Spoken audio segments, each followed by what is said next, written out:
Olá pessoal, corrupção, peculato, advocacia administrativa, tráfico de influência são alguns dos crimes praticados pelo funcionário público contra a administração pública.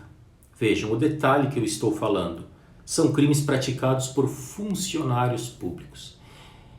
E é isso que mais ouvimos falar nos noticiários. Os crimes que mais ficam em evidência contra a administração pública são aqueles que provocam lesão ao erário por uma conduta de um agente público. Quando um crime exige certos atributos, certas qualidades do autor do fato, nós dizemos que se trata de um crime próprio. No caso em questão, esse atributo é ser funcionário público. Ora, se existe crime próprio, evidente, existe também os crimes impróprios. E os crimes impróprios são aqueles que podem ser praticados por qualquer pessoa, independente de qualquer atributo. Mas então, temos que compreender o porquê que o Código Penal, no caso da administração pública, nos traz que alguns crimes só podem ser praticados pelo funcionário público. O fato é que justamente o rigor, a punição é maior quando o agente é funcionário público. Vejam, e o que é funcionário público? 327 do Código Penal diz que funcionário público é quem, embora transitoriamente, sem remuneração, exerce cargo, emprego ou função pública. Isso mesmo, para o direito penal, funcionário público pode ser o agente público concursado, pode ser o político que se elegeu para uma função pública, pode ser o militar, pode ser o contrato com prazo determinado, pode ser quem é voluntário, quem trabalha de mesário no domingo em uma eleição, quem trabalha de jurado no tribunal do júri, pode ser o estagiário da repartição pública. Todos esses prefeitos penais serão considerados funcionários públicos. Outro ponto importante desses crimes próprios é uma análise do artigo 30 do Código Penal. Esses crimes, eles se comunicam com os seus coautores, ou seja, eles se estendem aos demais agentes envolvidos na prática criminosa, mesmo que esses outros agentes não sejam funcionários públicos.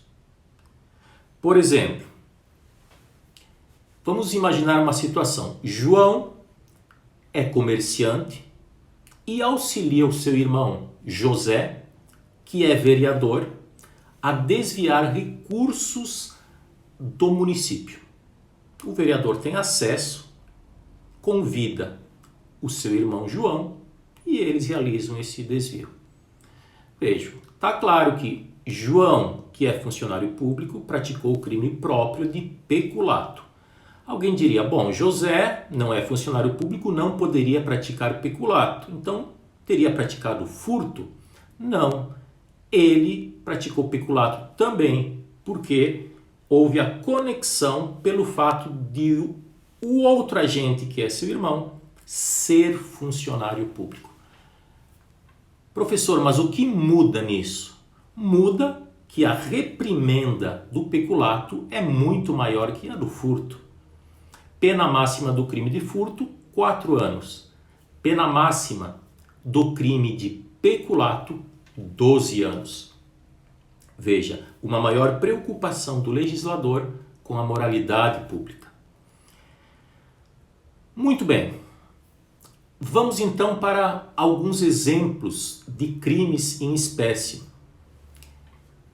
Peculato, como eu citei o exemplo, consiste na subtração ou no desvio por abuso de confiança de dinheiro público ou de coisa móvel apreciável para proveito próprio ou para proveito alheio de um terceiro, mas executado por um funcionário público que os tinha na sua guarda, na sua tutela, na sua administração. Ele era responsável por zelar por aquilo e, pelo contrário, se apropria daquilo. Esse é o crime de peculato. Corrupção passiva.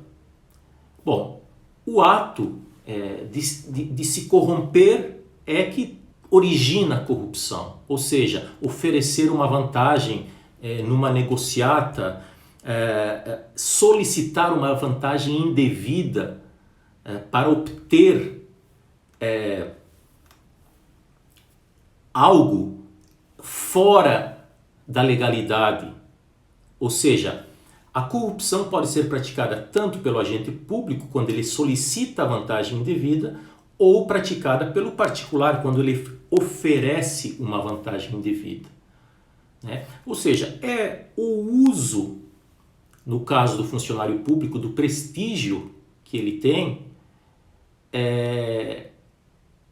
em benefício de um grupo, de uma classe de pessoas, de forma a violar a lei, violar os padrões de moral, violar os padrões éticos de conduta do funcionário público, né? Então, o ato de solicitar vantagem indevida, a popular propina, caracteriza a corrupção passiva.